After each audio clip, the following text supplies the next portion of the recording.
আমার ভাইয়েরা, আমার বন্ধুগণ, আল্লাহ নবীর একজন সাহাবী, যেই সাহাবীর নাম হলো হযরতে আলকামা। হযরতে আলকামা রাদিয়াল্লাহু তাআলা আনহু বিশ্ব নবীর একজন সাহাবী, কিন্তু মৃত্যুর সময় হযরতে আলকামা রাদিয়াল্লাহু তাআলা আনহুর কি রকম করুণ অবস্থা হয়েছিল। হযরতে আলকামা রাদিয়াল্লাহু তাআলা আনহু মৃত্যুর সময় তিনার কি রকম করুণ অবস্থা হয়েছিল। হযরতে আলকামার জবান দ্বারা কালিমা বের হয় না। হযরতে আলকামার বিবি আমার নবীর কাছে দৌড়ে গেলেন, ইয়া রাসূলুল্লাহ, ইয়া হাবিবাল্লাহ, আমার বিবি আপনার কাছে দৌড়ে গেছে। আলকামার স্ত্রী গিয়ে বলে, ইয়া রাসূলুল্লাহ, ইয়া হাবিবাল্লাহ, আপনার সাহাবী আলকামার তো কালিমা নসিব হচ্ছে না। আল্লাহর নবী হযরতে বেলাল রাদিয়াল্লাহু তাআলা আনহু এবং সালমান ফারসি রাদিয়াল্লাহু তাআলা আনহুকে ডাক দিয়ে বললেন, ওগো আমার সাহাবী সালমান ফারসি, ওগো আমার সাহাবী বেলাল, গিয়ে দেখো তো আলকামার কি অবস্থা। হযরতে আলকামা রাদিয়াল্লাহু তাআলা আনহুর করুণ অবস্থা। হযরতে বেলাল গিয়ে কালিমা তালকিন করতেছেন, কিন্তু হযরতে আলকামার কালিমা নসিব হচ্ছে না। হযরতে বেলাল দৌড়ে এসে আমার নবীর কাছে, ইয়া রাসূলুল্লাহ, ইয়া হাবিবাল্লাহ, আলকামার তো কালিমা নসিব হয় না। এমন সময় হযরতে বেলাল রাদিয়াল্লাহু তাআলা আনহু আমার আল্লাহর নবী বিশ্ব নবী রাহমাতুল লিল আলামিন, বিশ্ব নবী রাহমাতুল লিল আলামিন হযরতে বেলালকে জিগাইলেন, ও বেলাল, তাকে দেখো তো আলকামার মা দুনিয়ার মধ্যে জীবিত আছে কিনা। আলকামার মা দুনিয়ায় জীবিত আছে, কিন্তু আলকামার বাবা নাই। আলকামার মাকে হযরতে বেলাল রাদিয়াল্লাহু তাআলা আনহুকে বললেন, আপনাকে আল্লাহর রাসূল সাল্লাল্লাহু আলাইহি ওয়াসাল্লাম তাহার দরবারে হাজির হওয়ার জন্য আদেশ করেছেন।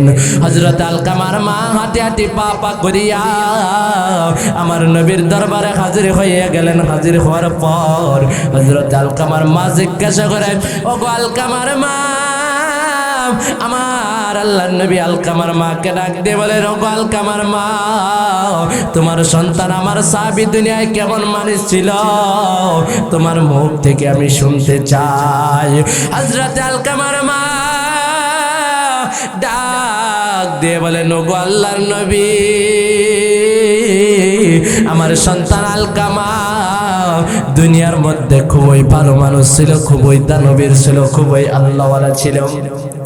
আল্লাহর নবী আলকামার মাকে জিজ্ঞাসা করেন, ওগো আলকামার মা, তোমার সঙ্গে দুনিয়ায় তোমার সন্তান আলকামা কি রকম আচরণ করেছে। আলকামার মা চোখের দুইটা পানি ছাড়ে আর বলে, রাসূলুল্লাহ, ইয়া হাবিবাল্লাহ, আমার সন্তান দুনিয়ায় সমস্ত কাজই তার ভালো ছিল, কিন্তু আমি মায়ের সাথে হযরতে আলকামা ভালো আচরণ করত না। জোরে বলুন নাউজুবিল্লাহ। আল্লাহর নবী হযরতে বেলালকে ডাক দিয়ে বললেন, ও বেলাল, কিছু লাকড়ি সংগ্রহ করা। লাকড়ি সংগ্রহ করার পর ওই লাকড়ির মধ্যে আগুন ধরায়া দাও।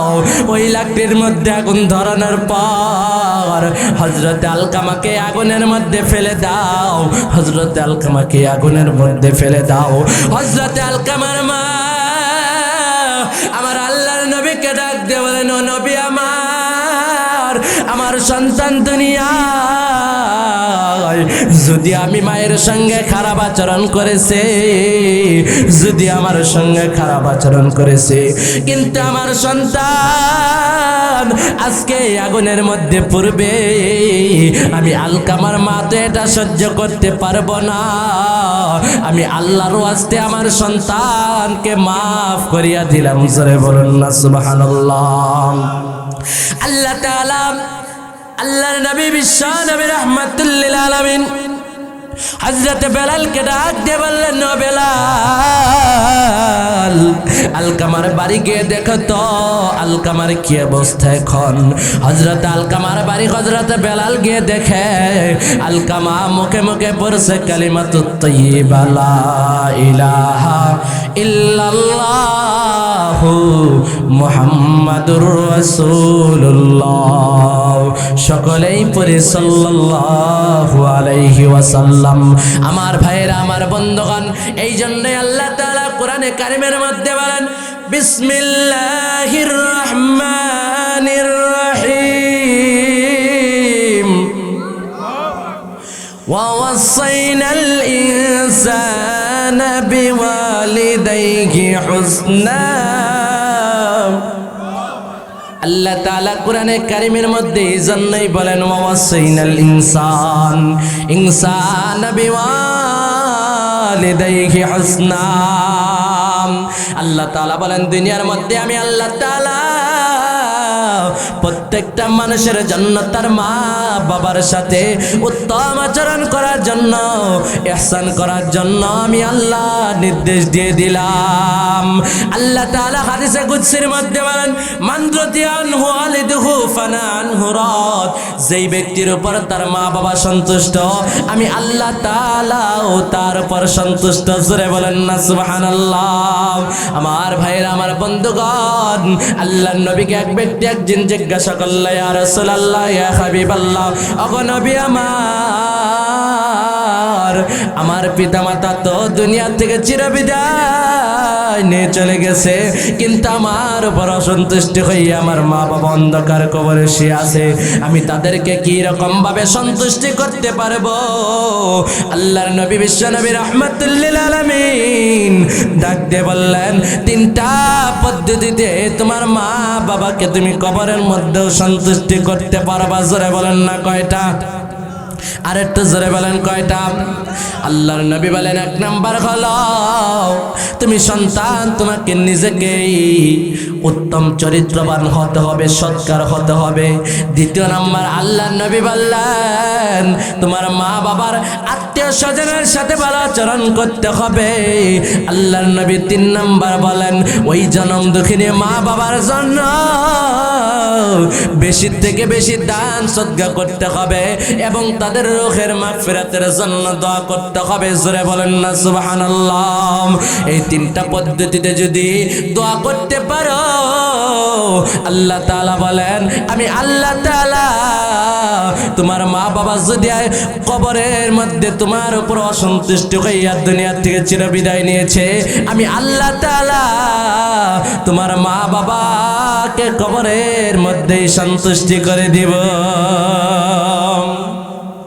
আমার ভাইরা, আমার বন্ধুগণ, যারা মা বাবার খেদমত করবে, মা বাবার কাছ থেকে দোয়া লইবে, ওই সন্তান দুনিয়ায় কখনো কোনো জায়গায় অসম্মানিত হইবে না।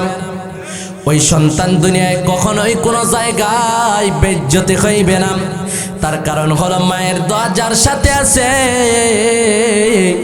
ওই ব্যক্তিটার সাথে স্বয়ং আমার আল্লাহ তাআলা আছে। কথা বলেন ঠিক না বেঠিক? আমার ভাইরা, আমার বন্ধুগণ, এই জন্য আল্লামা জালালউদ্দিন রুমি রাহমাতুল্লাহি আলাইহি তিনি তিনার শেরের মধ্যে খুব সুন্দরভাবে বলেন, খেদমতে মা দর পদর কো নেখতিয়ার, তাশ আজমাল দৌলত বখতিয়ার।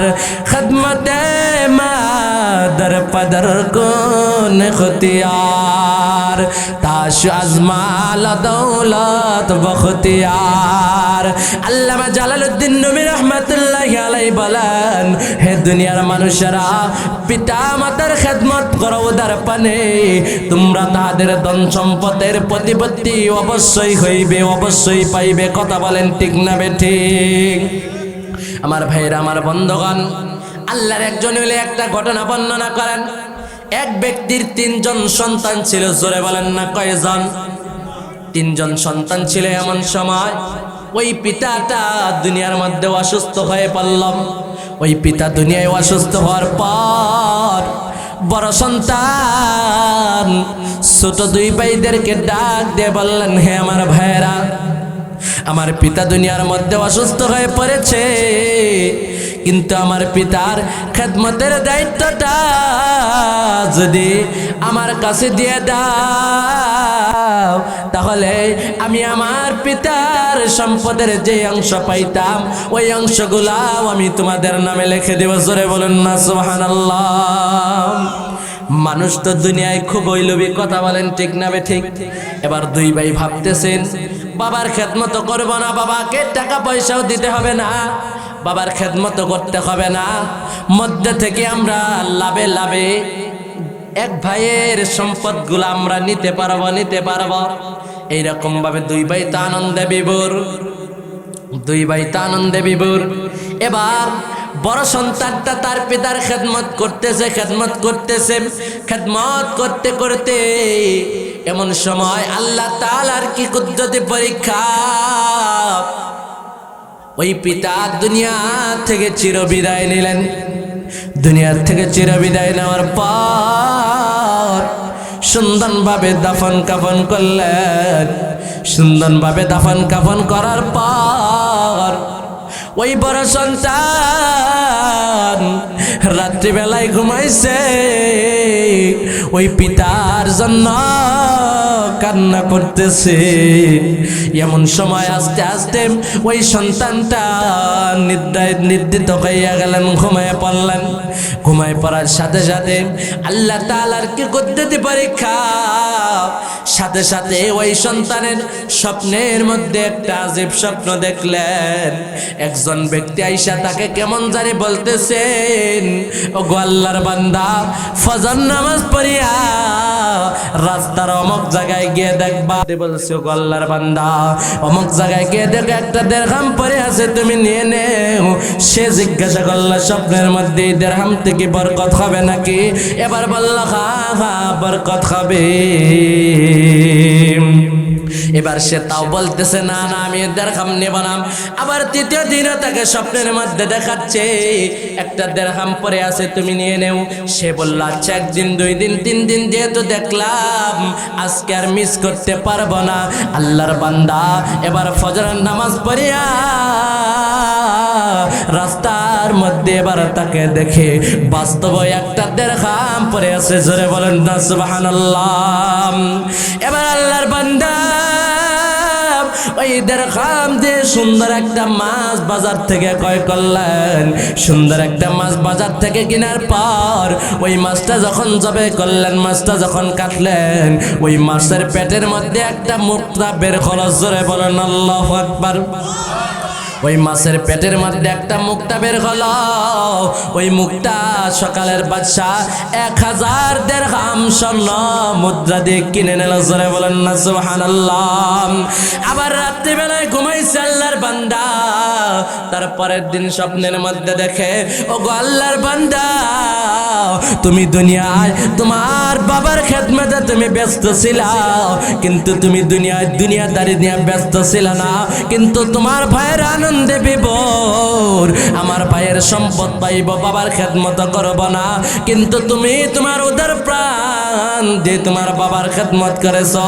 এই জন্য আমি আল্লাহ তাআলা তোমার বাবার খেদমতের ফলে আজকে তোমাকে 1000 দিরহাম স্বর্ণ মুদ্রার মালিক বানিয়ে দিলাম। জোরে বলেন না সুবহানাল্লাহ। সম্মানিত মুহতারাম হাজরিন, তাহলে বলেন তো মা বাবার খেদমত করার দরকার আছে না নাই? ওই মা বাবার জন্য দুইটা হাত বাড়ায়া কান্না করার দরকার আছে না নাই? আল্লাহর নবী বিশ্ব নবী রাহমাতুল লিল আলামিন হাদিসের মধ্যে বলেন, পবিত্র জুমার দিন শুক্রবার দিন যদি কোনো সন্তান তার মা বাবার কবরের পাশে দাঁড়ায়া রব্বির হামহুমা কামা রাব্বায়ানি সগীরা এই বলে কান্না করে, আল্লাহর নবী বলেন ওই সন্তানের দোয়াটা আমার আল্লাহর দরবারে অবশ্যই কবুল হইয়া যায়। তাহলে আমরা সকলেই পারবো না? যাদের মা বাবা দুনিয়ার থেকে চিরবিদায় নিয়েছে, আমরা সকলেই আজকে থেকে আমল করা শুরু করব। প্রত্যেক জুমার দিন ফজরের নামাজ পড়িয়া মা বাবার কবরের পাশে দাঁড়াইয়া রব্বির হামহুমা কামা রব্বায়ানি সগীরা বলিয়া আমরা যদি চোখের পানি ফালাই ওই মা বাবার জন্য কান্না করতে পারি, অবশ্যই আমাদের দোয়া আল্লাহর দরবারে কবুল হইবে। কথা বলেন ঠিক না ঠিক?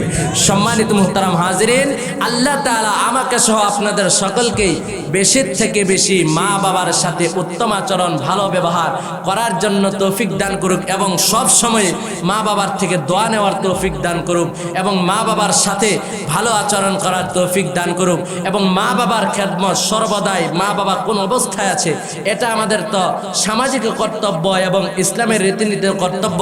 তার কারণ যার কারণে আজকে দুনিয়ায় ভূমিষ্ঠ হইলাম, যেই মা বাবা কষ্ট করিয়া দুনিয়া লালন পালন করলো সেই মা বাবার কথা শোনা, মা বাবার কথা অনুযায়ী চলা দরকার আছে না নাই?